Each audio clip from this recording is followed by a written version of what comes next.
اگر آپ نے سیمیسٹر پروجیکٹ FYP پروجیکٹ یا لرننگ کے لیے شوق سے آپ کوئی بھی الیکٹرانک پروجیکٹ ایگزیکیوٹ کرنا چاہتے ہیں تو میجورٹی آف پروجیکٹس میں آرڈینو یا ریسبیری پائی یوز ہوتا ہے. تو میں آپ کو ایگزیکٹلی بتانے لگا ہوں کہ based on your project idea and requirements آپ نے ان دونوں میں سے کون سا پلیٹ فارم چوز کرنا ہے اور اصل میں یہ پلیٹ فارمز ہے کیا. پروفیسر میسیمو بینزی جن کا بیک گراؤنڈ الیکٹریکل انجینئرنگ میں ہے اور اٹلی میں ایک انٹریکٹیو ڈیزائن اسکول میں انہوں نے 2005 میں اسٹوڈنٹس کے لیے پلیٹ فارم بنائی اور ان کے ساتھ ایک دوسرے کو فاؤنڈر بھی تھے اور ان کا مقصد یہ تھا کہ اسٹوڈنٹ اس پلیٹ فارم پہ انٹریکٹیو پروجیکٹس ڈیولپ کرے. لیکن بعد میں جتنے بھی الیکٹرانک ہابیسٹ انتھوزیاسٹ یا اسٹوڈنٹس ہیں ان میں یہ بہت مقبول ہوا اور اس میں پھر کافی فیچرز ایڈ ہوئے اور یہ پوری دنیا میں پھیل گیا. تو بیسیکلی آرڈینو ایک micro controller based programmable circuit board ہے جس پہ آپ مختلف قسم کے الیکٹرانک پروجیکٹس ڈیولپ کر سکتے ہیں. تو اس پلیٹ فارم پہ آپ امبیڈڈ سسٹم سے متعلق مختلف پروجیکٹس ڈیولپ کر سکتے ہیں. فار ایگزامپل مختلف قسم کے سینسرز آپ اس کے ساتھ انٹرفیس کر سکتے ہیں اور based on the in put from the censors آپ مختلف اس سے آؤٹ پٹ لے سکتے ہیں. ایکچویٹرز اس کے ساتھ انٹرفیس کر سکتے ہیں. مثال کے طور پہ اگر آپ نے ٹیمپریچر سینسر لگایا ہوا ہے اور آپ نے اس کے ساتھ انٹرفیس کیا ہوا ہے اور بیسڈ آن ٹیمپریچر آپ کوئی ڈیسیجن لینا چاہتے ہیں, جو بھی ڈیسیجن ہو وہ آپ آؤٹ پٹ پہ لے سکتے ہیں. تو مختلف قسم کے sensors like temperature sensor, humidity sensor, infrared sensor, motion sensors آپ اس کے ساتھ انٹرفیس کر سکتے ہیں اور سرو موٹرز وغیرہ آپ ایز اے ایکچویٹر استعمال کر سکتے ہیں یا آپ کوئی اور اس سے آؤٹ پٹ لینا چاہتے ہیں وہ سب آپ لے سکتے ہیں. اور اس کے ساتھ آپ LED ڈسپلیز بھی انٹرفیس کر سکتے ہیں. اس کے ساتھ آپ نے کوئی بھی انفارمیشن اگر ڈسپلے پہ دکھانی ہو تو وہ بھی آپ اس میں کر سکتے ہیں. اور مزے کی بات یہ ہے کہ اس کے آپ کو بے تحاشا ایگزامپلز انٹرنیٹ پہ مل جائیں گے اور اس کا جو کوڈ ہے وہ اوپن سورس ہے. کوئی بھی آپ اپنے پروجیکٹ کے حساب سے کوئی بھی کوڈ آپ انٹرنیٹ سے اٹھا کے اپنے حساب سے اس کو اڈاپٹ کر سکتے ہیں اور اس کو چینج کر سکتے ہیں اور آپ ایک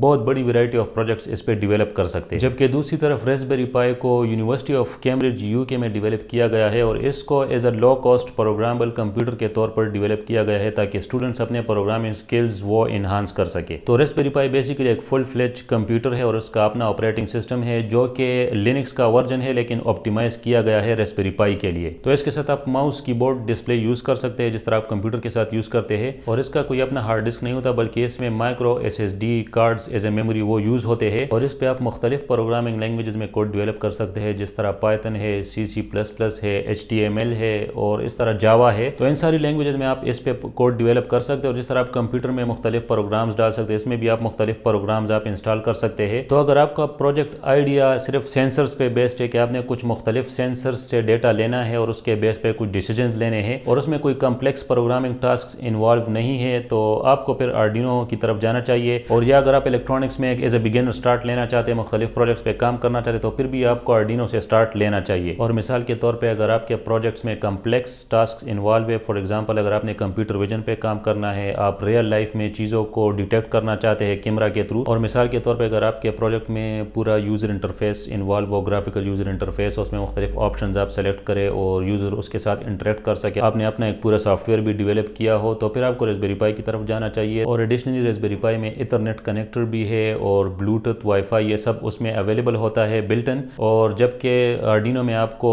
ایکسٹرنل ماڈیول بلوٹوتھ کے لیے لگانا پڑے گا. تو امید ہے کہ آپ کو کلیئر ہوا ہوگا کہ based on your project idea, complexity اور ریکوائرمنٹس آپ نے ان میں سے کون سا پلیٹ فارم چوز کرنا ہے. اس کے باوجود بھی اگر آپ کو کسی قسم کے کوسچنز پوچھنے ہو تو آپ کمنٹس میں پوچھ سکتے ہیں.